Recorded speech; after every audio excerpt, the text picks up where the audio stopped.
Welcome to Kenton Teaches. Enjoy the video. Before you begin, set up a dedicated workspace and inspect your pressure canner for a good seal, vent, and gauge. Use only a pressure canner rated for meat and always follow manufacturer instructions. Sterilize jars, lids, and rings in boiling water or a clean dishwasher cycle. Keep them hot until use. Gather a reliable meat thermometer, a jar lifter, and thick gloves. Choose fresh, lean beef. Trim fat to reduce spoilage, and follow tested recipes with exact pressures and times for your altitude.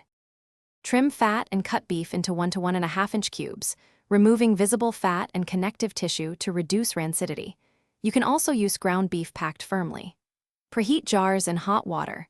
Pack hot meat into jars leaving 1 inch headspace and add 1 teaspoon salt per pint or 2 teaspoons per quart if desired. Wipe jar rims clean, apply lids and rings fingertip tight, and place jars on the canner rack. Start the canner and vent for 10 minutes of continuous steam before closing and pressurizing. Set processing times according to jar size and altitude. Process pints at 10 pounds pressure for 75 minutes and quarts at 10 pounds for 90 minutes at sea level. Increase pressure per your altitude chart. After processing, turn off heat and let pressure return to zero naturally before opening the vent. Remove jars with a lifter and cool, undisturbed on a towel for 12 to 24 hours.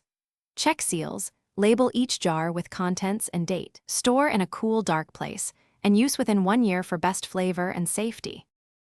Thanks for watching. Please subscribe if this video was helpful.